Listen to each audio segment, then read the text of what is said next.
저기. 네. 아, 예. 때문에 오픈식부터 찍어가지고 네네. 계속 올리고 있어요.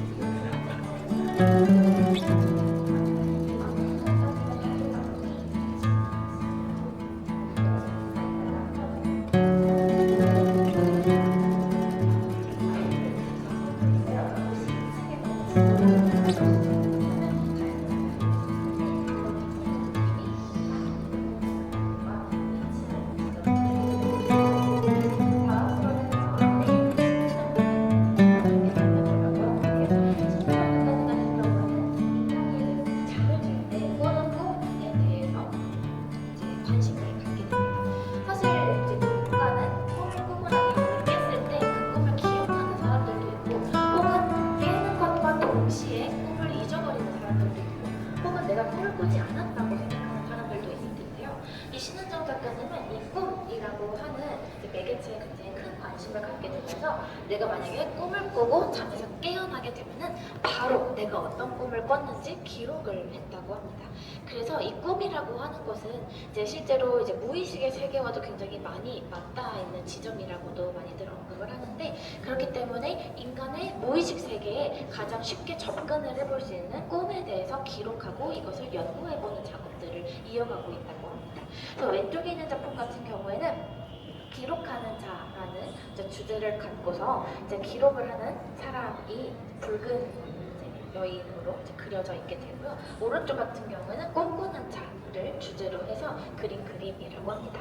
그래서 작가님이 이렇게 무의식의 세계, 자신의 꿈을 기록한 내용들을 바탕으로 해서 그림을 그리는데 굉장히 추상적인 이미지가 들어요. 사실은 굉장히 그렇게 구상적인 이미지들로만 만들어지는 것이 아니라 무의식의 세계라는 것은 마치 이제 우리가 살바도르 달리나 아니면은 조르즈 데 키르크와도 같은 초현실주의 작가들이 무의식의 세계를 탐험하고 그런 것들을 연구하면서 작품에 표현을 했던 것처럼 이제 이 신은정 작가님도 구체적이지만은 않은 도상으로 이렇게 본인의 꿈속과 본인의 작업 세계를 표현한 작품이지 않을까 싶습니다.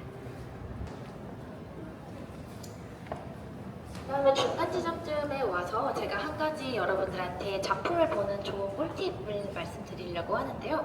바로 작품들을 보다 보면은 오른쪽에 작은 종이들이 하나 붙어 있어요. 여기 이제 캡션이라고 부르는 건데, 이 캡션을 보는 방법이 맨 상단에 이제 붙어 있는 게 작가님의 성함이고요. 그 다음이 이제 이 작품에 해당하는 작품 제목이고, 이 작품이 이제 제작이 된 연도, 이 작품에 사용된 재료, 그리고 이 작품의 크기, 이렇게 작품에 대한 객관적인 정보가 작성이 되어 있는 것을 캡션이라고 부릅니다. 참고로 작품을 관람할 때 저처럼 이렇게 도슨트가 설명해 주는 경우들도 있지만, 도슨트의 설명 없이 혹은 이곳이 아니라 다른 곳에서도 전시를 보는 경우들이 굉장히 많잖아요. 그럴 때 이 작품이 어떤 내용을 담고 있는 것인가를 살펴볼 때 정말 중요한 점이 작품 제목이고요. 그리고 우리가 이렇게 딱 봤을 때 이건 무조건 유화일 거야, 이건 무조건 동양화일 거야 라고 생각하지만 의외인 지점들을 찾아볼 수 있는 작품 재료들도 있어요.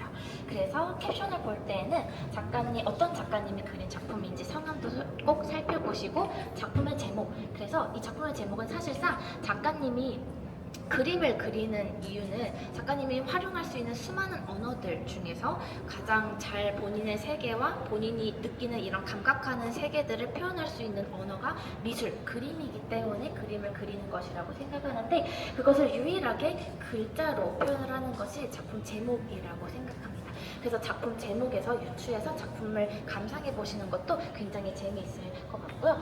그리고 마지막으로 재료를 이야기하고 싶은데, 왜 이 재료를 이야기하느냐 라고 하면은 바로 맨 위쪽에 이지정 작가님의 작품을 보게 되면은 깊은 바다, 파도가 치는 바다의 모습이 그려져 있는데, 이게 캡션을 보지 않고 이 작품을 멀찍이서 보게 되면은 그냥 페인팅, 유화 작품 아닐까? 좀 입체적인 유화 작품 아닐까? 라고 생각을 하실 수도 있는데, 재료를 살펴보면 한지의 채색이라고 되어 있어요.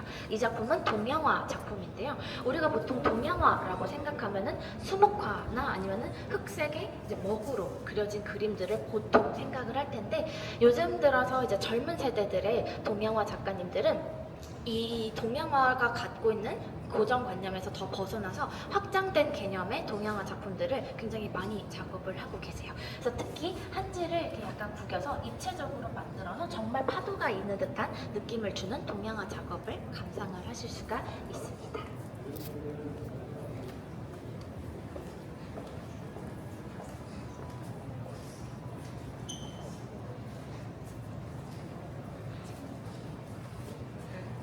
아무래도 아트페어다 보니까 작품을 이제 구입하고 소장할 수 있는 기회장이잖아요. 그래서 캡션에는 특별히 작품 가격들도 다 기재되어 있으니까요. 관심 있는 작품이 있으면은 한번 가격도 살펴보시고 소장까지 해보시면은 좋을 것 같아요.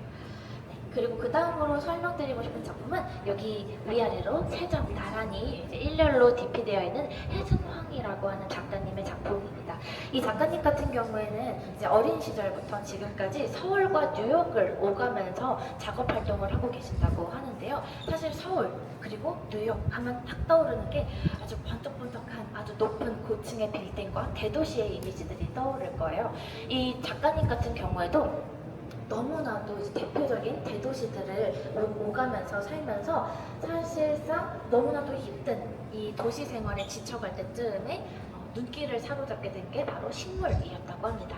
근데 그 식물에게서 느껴진 생명력에서 큰 위안을 얻었다고 하는데요. 본인 스스로의 몸을 키우기 위해서, 이파리를 키우기 위해서 이제 뿜어내는 그런 에너지들이라든지 아니면 햇빛을 받고 자라나는 스스로의 그런 능력들을 본받고서 다시금 이 험난하고 칙칙한 도시 생활에서 이제 이 식물의 에너지를 받고서 살아갈 힘을 얻었다고 합니다. 그래서 식물에게서 느껴지는 그런 에너지, 힘을 더 표현을 하고자 이런 이미지들로 이제 구성을 해서 작업을 하기 시작하셨다고 해요. 그래서 이 작품들을 보면은 뭔가 꽃을 연상하기도 하고 잎사귀를 연상하기도 하는데 저도 이 작품을 딱 처음 봤을 때 뭔가 자연의 생명력을 딱 처음에 느꼈듯이 여러분들도 그 생명력을 한번 느껴보셨으면 하는 바람입니다. 그 다음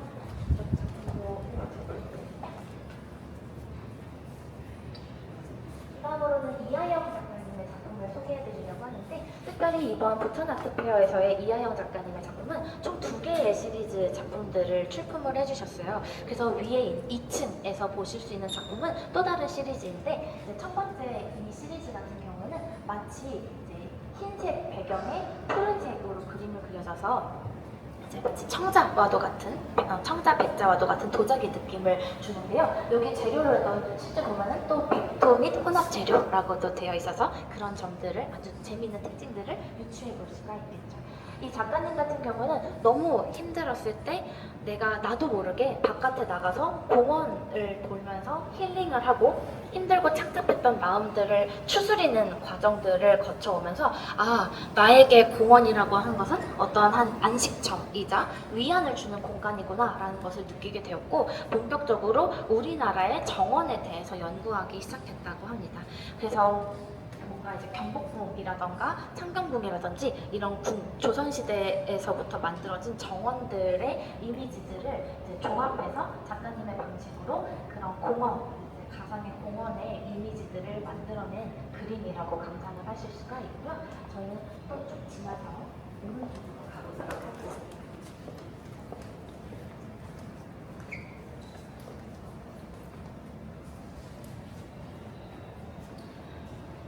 소개해드리고 싶은 작품이 너무 많아요. 간단하게만 설명을 드리고요.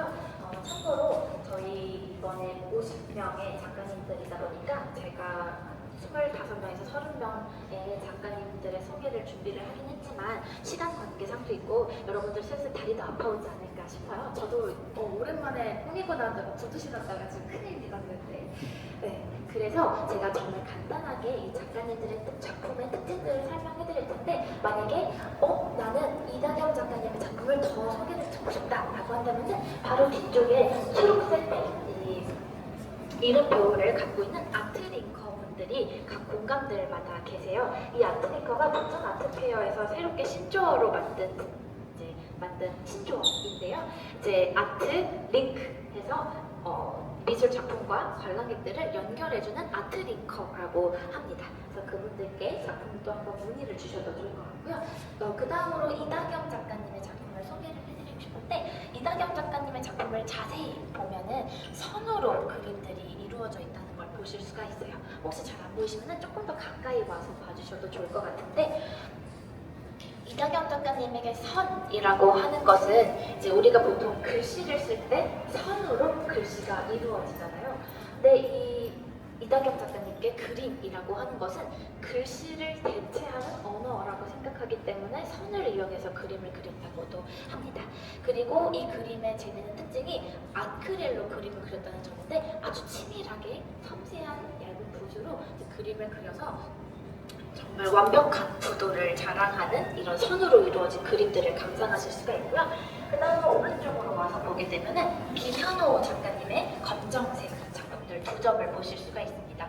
이 김현호 작가님도 너무나도 재미있는 점이 제가 재료에 대한 이야기들을 계속 하고 있고 재료의 확장에 대한 이야기를 하는데, 이 작가님은 오히려 이제 동양화를 전공을 했는데 작업은 이제 페인팅으로 하시게 됐어요. 그래서 동양화라고 하는 전과 그 분야 재료 매체를 조금 더 확장을 시켜서 꼭 먹으로만 그림을 그리는 것이 아니라 아크릴이나 유화로도 충분히 또 그 동양화의 개념을 확장시킨 그림들을 그리고자 했다고 하고요.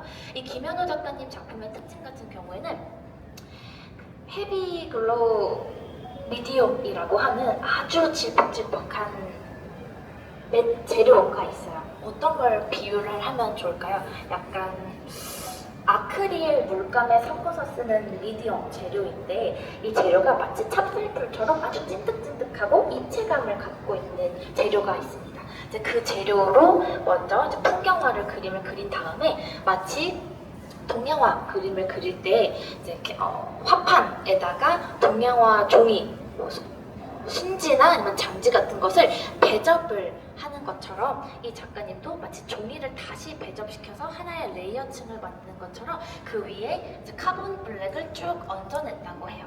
그래서 가까이서 보시면요, 요 입체감들이 살아나게 되면서 입체감의 그 밑에 부분들에는 카본 블랙이 스며들게 되는데, 그래서 튀어나온 부분들은 하얀 빛을 띠고요, 아래로 점점 내려갈수록 까만 물감들이 웅덩이져서 표현이 되는 아주 깊은 깊이감을 주는 작품들로 감상을 하실 수가 있습니다.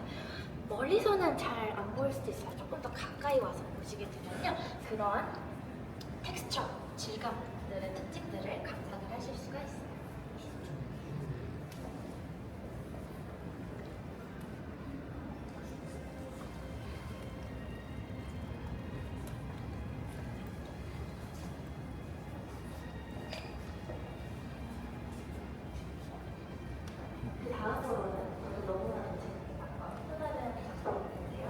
이 작품 같은 경우에는 김기태 작가님의 작품 분점입니다. 김기태 작가님 같은 경우에는 이솝우화와도 같은 동화와도 같은 이야기들을 촬영해서 작업을 하는 작가님인데요. 보통 우리가 이솝우화 어렸을 때 동화책으로 많이 읽어보고 접해봤을 텐데, 혹시 성인이 됐을 때 이솝우화를 다시 읽어보신 분 계세요? 정말요? 의외로 계시는군요. 저는 안 읽어봤다가 이제 이 김기태 작가님의 작품을 보게 되면서 그런 점이 있었지 깨닫게 되는데, 사실 이솝우화는 우리가 삶을 살아가게 될 때에 여러 가지 비판할 점들 혹은 배워가야 할 점들을 굉장히 비유적으로 표현을 한 동화, 이솝우화라고 보시면 되는데요. 그러한 이솝우화들의 특징들을 살려서 작업을 하게 되는 게 김기태 작가님 작품의 특징이라고 볼 수가 있습니다. 대표적으로 오른쪽에 있는 그림 같은 경우에는 하나의 내용이 있는데요. 이 이솝우화처럼 그려진 작품에 숨겨진 내용은, 지금 요 술록이 잔디밭에 누워있는데 사실 이 사슴은 죽은 술록이에요. 근데 황금뿔을 지닌 술록이라고 합니다. 그래서 이 황금뿔을 지닌 술록이 어떤 한 마을에 나타나자마자 너무 귀한 뿔이잖아요. 그럼 떼돈 벌겠다 싶어서 수많은 사람들이 이 황금뿔을 지닌 술록들을 쫓아다녔는데, 어느 날 이 마을의 시장이 우리가 술록을 지키고 더 이상 죽이지 말자라고 이제 이야기를 공표를 했대요. 그래서 아무도 건드릴 수 없는 이제 술록이 숲속을 돌아다니면서 아무도 못 죽이게끔 했는데 어느 날 보니 이 오른쪽에 있는 경찰관이 저 멀리서 술록이 죽은 걸 발견을 한 거예요. 그래서 누가 죽인 거지? 누가 범인이지? 하면서 술록이를 가까이 다가게 되는데 그 자리에 있었던 총을 들고 있는 사람들이 바로 시장이었다는 겁니다. 그래서 이 시장이 우리가 죽인 게 아니라 총을 들고 있었을 뿐이고 이 사슴뿔, 이 황금뿔을 지닌 술록은 그냥 죽어 있어서 우리도 궁금해서 온 건데 우리가 범인인 거를 너가 어떻게 알지? 하면서 이 범죄의 현장을 묻어버리려고 했다라는 이야기를 담은 게 이 작품의 내용 주제이고요. 이 작품도 전혀 느낌이 어렵겠지만 장지의 채색을 한 동양화 작품입니다. 그래서 이 아트페어에서 제가 조금 강조해드리고 싶은 것은 이제 더 이상 그런 매체나 재료의 특징들이 정말 혼재된 작품들이 정말 많아지고 있는 것 같아요. 그래서 동양화 전공을 해도 이제 그런 유화나 아크릴로 작업을 하기도 하고 혹은 장지나 이제 순지화도 같은 종이에 채색을 하는데 이제 더 이상 이제 동양화보다도 더 확장된 개념들의 그런 이미지들로 표현을 한 독특한 작품들을 많이 만나보실 수가 있습니다. 여기에 이어서 한 번 동양화 작품을 볼 텐데요. 제가 이번 아트페어에서 동양화 작품을 감명 깊게 봤다고요. 그래서 작품들을 공부를 해보니까 다 동양화 작품인데 이쪽 메인 세션에서 마지막으로 소개해드릴 작품은 구민지 작가님의 작품입니다. 특별히 구민지 작가님 같은 경우에는 작품을 보시게 되면 아주 여리여리한 느낌을 보실 수가 있는데 조금 더 한번 가까이 와서 어디에 그렸지 살펴보게 되면요. 아주 반투명한 기관전에 그렸어요. 그래서 캔버스가 그대로 비춰서 보이죠. 그래서 이 구민지 작가님 같은 경우에는 우리나라의 이제 민담이나 설화 등에 나오는 그런 이미지들을 그리게 되는데 이번 그림에서는 마치 환상의 세계, 폭포가 흐르는 그런 아름다운 세계들을 그리고 타계 날아다니는 세계들을 그렸지만 또 다른 작품들에서는 도깨비를 주제로 그림도 많이 그리기도 합니다. 근데 여기서 참고로 여러분들 혹시 파묘 영화 보셨는지 모르겠는데 사실 우리에게 우리나라의 민담에서 도깨비는 사람들에게 장난을 치고 친숙한 존재이지 무섭게 하거나 사람의 생명을 앗아가는 존재가 아니라고 해요. 그래서 실제로 뿔이 달려있거나 아니면 사람을 해치거나 하는 존재들은 일본의 도깨비 오니에게서 온 이야기라고 하고요. 한국의 이제 전래동화로 나오는 도깨비는 이제 인간과 친하게 지내는 굉장히 장난기가 많은 존재라고도 하는데 그러한 도깨비의 존재들을 또 그리기도 합니다. 그래서 이 작품 또한 기단의 채색을 한 동양화 작품들이라고 볼 수가 있고요. 이러한 신비로운 세계를 표현을 하고자 함으로 이제 이렇게 반투명한 비단을 그리는데 좀 더 이제 몽환적인 느낌을 더 많이 자아내기도 하죠. 그리고 이 그림이 굉장히 독특하다라고 느껴지는 지점은 아마도 형광색으로 그려진 그림이기 때문에 더 그러한 환상적인 세계의 느낌을 자아내는 것이 아닐까 싶습니다. 그 다음 저희 다음 방으로 이동을 해보도록 할게요.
우리나라 떠돌면서 이제 식물에게 생명을 부여를 하게 돼요. 그래서 만약에 지금 우리가 일상생활 속에서 보이는 식물들은 정지된 상태로 그 자리에서 본인들의 나는 생명력을 잉태하기는 하나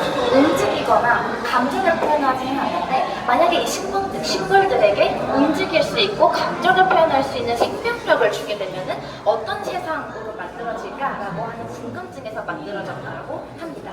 그래서 2300년에 카츠 오리진 박사로 본인이 이제 등장을 해서 이제 식물들에게 생명력을 부여한 이제 인형과도 같은 이 설치 작품들이 놓여져 있는데요.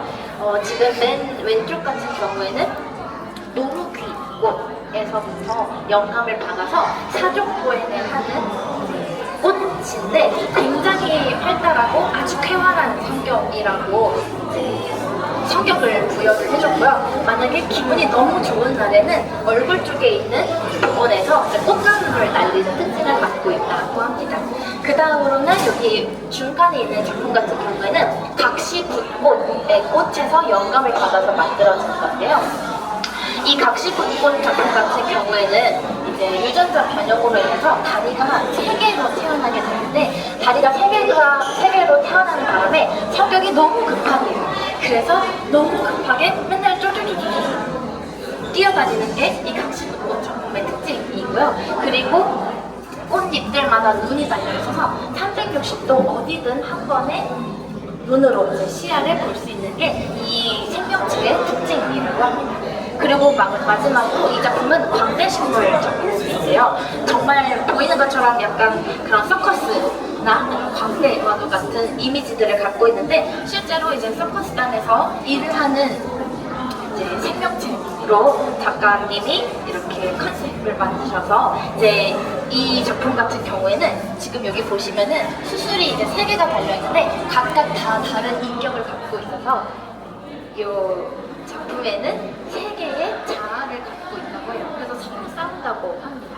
이렇게 재미있는 이제 이야기들을 담아내고 있는 작품을 작업을 하고 계시는데 이 박시원 작가님 같은 경우에는 이렇게 이제 인형, 솜인형뿐만 아니라 페인팅이라든지 조각 작품들도 함께 본인의 작업 세계를 표현하는 작품들을 하고 있다고 하세요. 그 다음 저희는 쭉 안쪽으로 이동해 보겠습니다.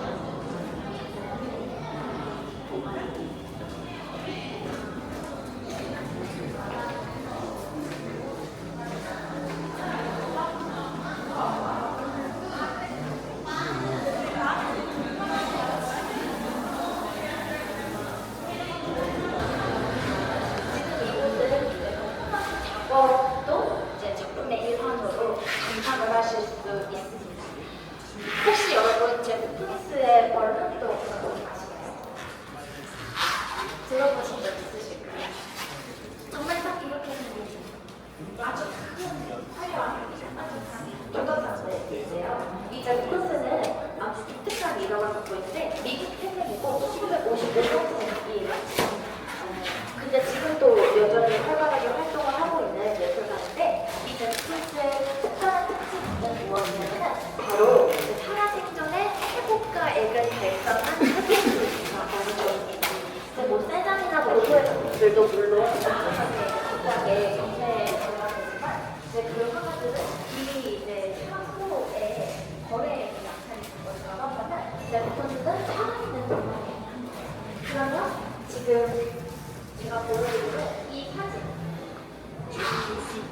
벌룬 랩이 토끼 이 작품이 화산 정신과 경제액을 달성한 작품인데 이 작품이 얼마냐면 9,110만 달러 그래서 우리나라로 1,300억의 최고가를 근데 이제 포스에게는 처음부터 이런 아주 화려한 특별한 이미지의 조각상을 한 것만은 아니었었어요. 웹토스 같은 경우에 이제 원래는 평범한 증권사의 직원으로 일을 하다가 어느 순간 고향 작업 활동을 하기 시작했는데 사실 이 웹토스 제가 옛날 옛적 웹토스를 공부했을 때 조각상을 하거나 작업을 했는데 너무나도 이제 선정적이고 노출적이고 의사지이고 굉장히 많은 시간을 받아올라가요. 언어가 이 웹토스나 이 벌룬 이다가 특수한 것들을 통해서 조각상을 만드는데 그게 어마어마한 인기를 이제 제작해냅니다. 그런데 이건 기간이 시점이에요. 제가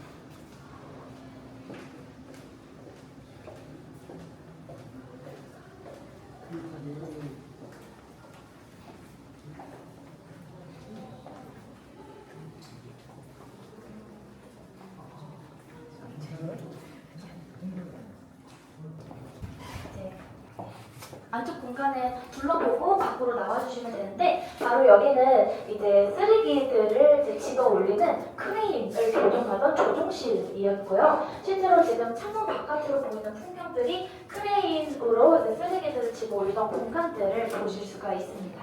그래서 이런 것들이 이제 아예 보존 공간으로 지정이 되어서 이제 계속해서 유지하고 보호하는 공간들이라고 보실 수가 있고요.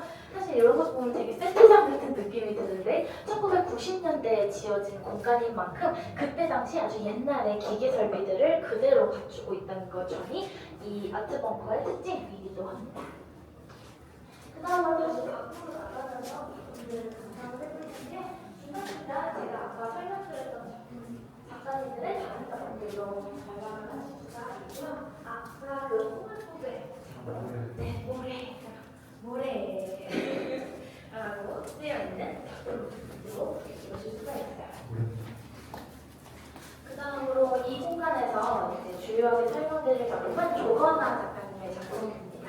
이 작품을 봤을 때 저는 처음부터 아주 무지갯빛, 무색찬란한 무지갯빛의 그림에서부터 뭔가 되게 희망적인 느낌도 들고 너무나도 긍정적인 에너지가 뿜뿜 나오는 작품이라서 첫눈에서부터 되게 좋아했던 작품인데요. 이 작품의 재미있는 특징은 먼저 아크릴 물감으로 이제 밑바탕 이런 무지개 색깔의 밑바탕 칠을 한 다음에 그 위에 흰색 유화 물감을 두껍게 얹어요. 그러면은 아크릴 물감은 굉장히 금방 마르는 대신에 유화 물감은 아주 늦게 마르잖아요. 그래서 우리가 붓으로 그림을 그릴 때에는 보통 털이 달려있는 붓털 부분으로 그림을 그리게 될 텐데 아크릴 물감으로 칠한 부분은 붓털로 그림을 그리고 흰색 유화 물감을 쭉 덮어서 이 물감을 긁어내면서 그리게 될 때는 붓의 반대 방향인 테두리로 붓끝으로 유화 물감을 긁어서 이미지를 표현을 하는 작업을 하기 시작했다라고 합니다. 이 작가님 같은 경우에는 지금까지 이제 기존의 작업을 할 때 항상 붓털로 만들어진 부분으로 그림을 그리다가 어느 날 문득 붓끝에 이제 반대 부분 우리가 보통 그래서 요 테두리의 끝 부분이 이제 엄청 날카롭지만은 않지만 또 그래도 충분히 물감들을 긁어낼 수 있을 정도의 그런 얇은 막대기로 이루어져 있는데요. 이 붓끝 부분에 관심을 갖게 되면서부터 여기도 그림을 그릴 수 있는 하나의 재료가 될 수 있지 않을까라는 궁금증에 이렇게 긁어내는 그림으로 그리게 되었다고 합니다. 근데 이렇게 물감을 긁어내면서 그리다 보니까 막대기가 되게 강하게 느껴져서요. 그래서 정말 이런 질감의 표현이 잘 나타난 그림으로 감상을 하실 수가 있습니다.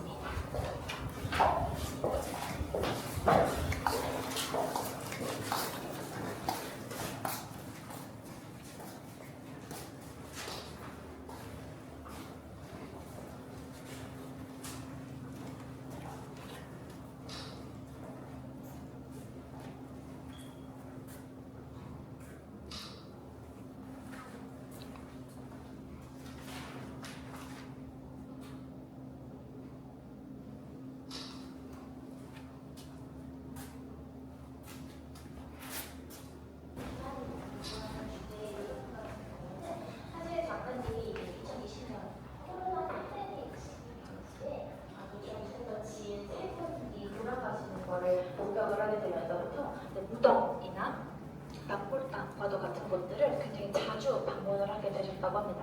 처음에는 너무나도 이제 착잡하고 이제 힘든 감정들이 강했겠지만 이게 점차 이 작가님이 직접 느끼던 그 감정들이 변화하는 순간들을 계속해서 포착해 나가면서 그런 죽음과 삶에 대한 그런 경계에 대한 작업들을 감상들을 작업에 이어나가게 되었다라고 하고요. 원래 우리가 보통 그림을 그릴 때는 하나의 부분에 위아래를 정해두고서 순차적으로 그림을 그리거나 혹은 작가가 어느 정도 머릿속에 어떤 이미지로 그림을 그리겠다라고 하는 계획을 정해두고서 그림을 그리게 되는데 이하영 작가님은 마치 자동기술법이라고도 불리우는 그때그때마다 떠올리는 심상, 감상들을 아주 즉흥적으로 그림을 그리게 되고 심지어 이거를 계속 360도로 돌려가면서 이미지를 만들어낸다라고 해요. 그래서 지금 아트페어에는 이렇게 걸려있지만 이거를 어떻게 뒤집고 돌려도 어떻게 봐도 상관이 없는 그림이라고 합니다. 작가님도 실제로 계속 돌려가면서 작업을 하신다라고 해요. 그래서 그렇게 지인을 떠나보내면서 느끼게 된 그런 감정과 감정의 변화들, 신상들을 담아낸 기다림이라고 하는 주제를 만든 작품 3점을 이곳에서도 감상을 하실 수가 있습니다. 그리고 바로 뒤로 돌아보게 되면은 귀여운 핑크색 코끼리가 여러분들을 마주하고 있는데요. 이 작품 같은 경우에는 이천이라고 작가님의 작품입니다. 작가님에게 코끼리라고 하는 것은 이제 목회사회의 동물이고 굉장히 강인하고 그리고 아주 떼역볕에 힘든 사막에서 살아가는 동물이기 때문에 우리도 굉장히 착잡하고 힘든 일상생활을 살아가지만 마치 이 코끼리처럼 아주 강인하게 우뚝 다시 한번 솟아서 일어설 수 있는 그런 힘을 갖기를 바란다고 해요. 그래서 이 핑크색이나 이 색깔이 주는 굉장히 긍정적인 기운과 더불어서 작가님이 생각하는 코끼리라고 하는 것은 뭔가 위안을 주고 그리고 이제 희망과 행복을 주는 하나의 생명체로 바라보게 되었다라고 합니다. 그래서 여러 것들을 덧붙여서 작가님만의 방식으로 이제 정글 속을 걸어다니는 코끼리의 이미지를 그렸다라고 해요. 그래서 저도 이 그림을 처음 봤을 때 단번에 핑크색 때문인 건지 아니면 코끼리의 이런 중충함 때문인지 모르겠지만 뭔가 좀 굉장히 해피해피한 감정들도 자아내고 그리고 되게 좀 따뜻한 느낌도 많이 받았던 작품입니다. 다음으로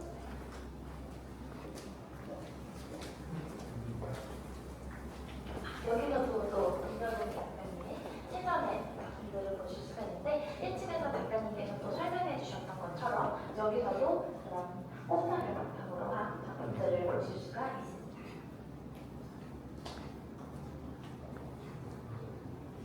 이게 1월 네. 1월 작품이었죠? 네, 이게 1월이고 영원하는 사람. 네.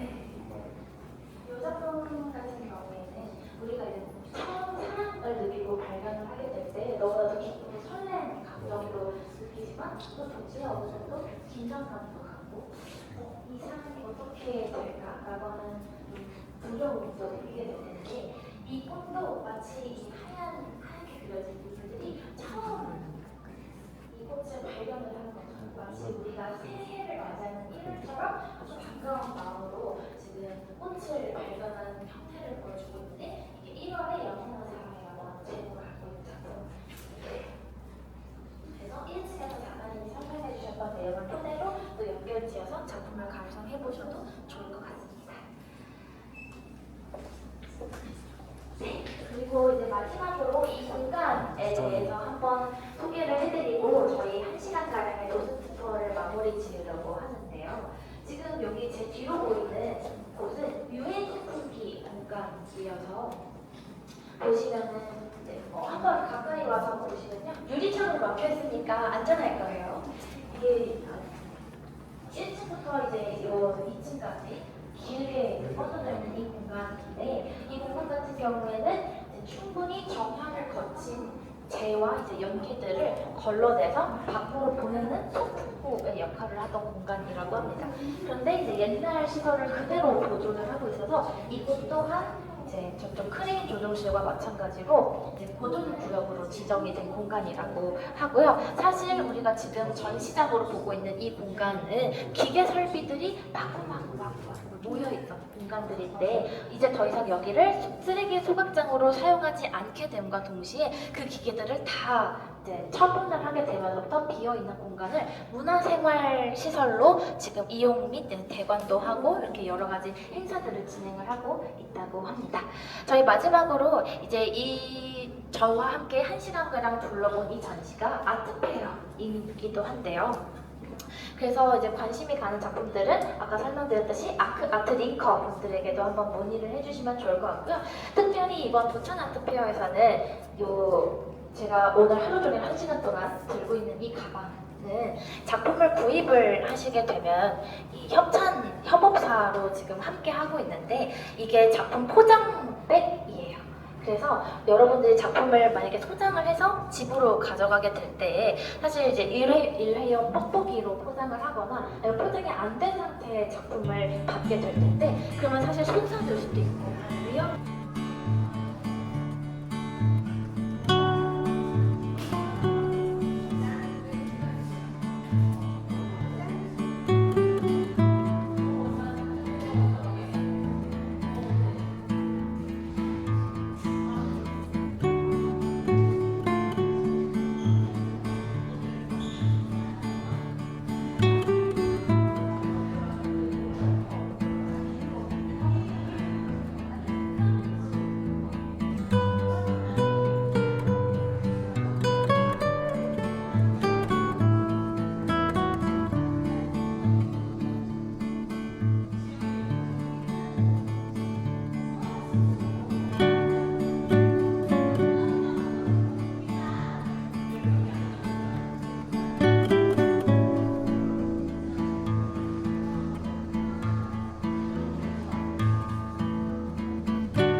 음.